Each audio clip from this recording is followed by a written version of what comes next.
What's up, guys? It's Marco here live at CES 2016 in Las Vegas, and I got the Huawei Mate 8. Now, this is the latest Huawei phone.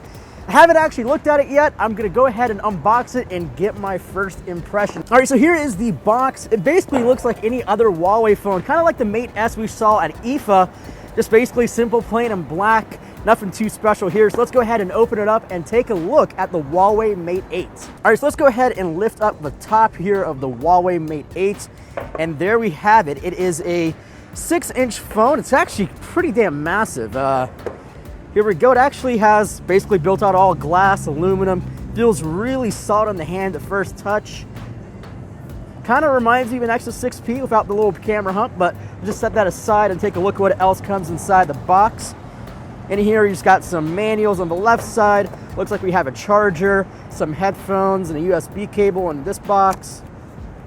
Kind of cool, but you'll never ever look at these.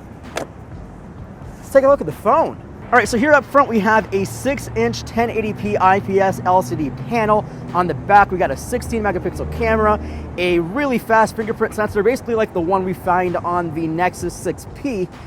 And inside of this thing, we have a Kirin 950 processor, 3 or 4 gigs of RAM, depending on which model you get. And it's a pretty damn fast phone. I mean, this is really flipping cool.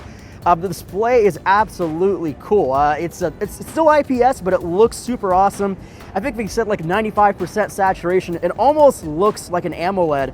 I definitely can fool you to think it's an AMOLED.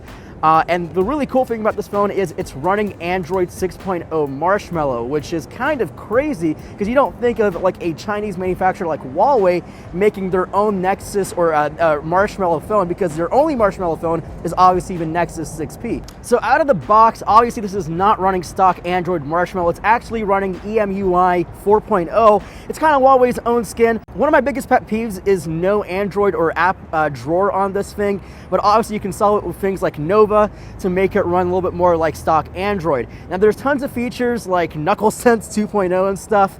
We'll get into that in a little bit more in detail in the full review of the Huawei Mate 8.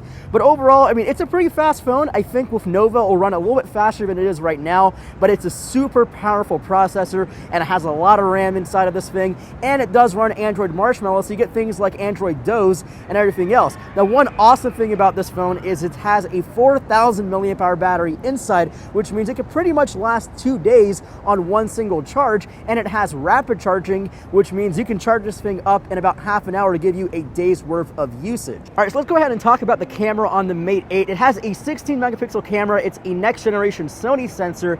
And the great thing about it is while you can take auto photos and auto video and stuff, you actually have a full professional manual mode on the camera, and it also works in video mode. So that means you can take 4K UHD video all manually. You can change all the ISO, the exposure, the shutter, everything you want to do it on here.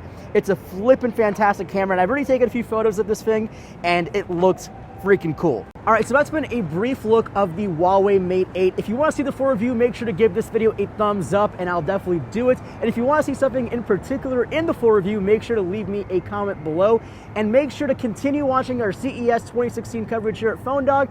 And it's freezing. I'm gonna go inside because I'm about to freaking have hypothermia, and I'll see you guys in the next video.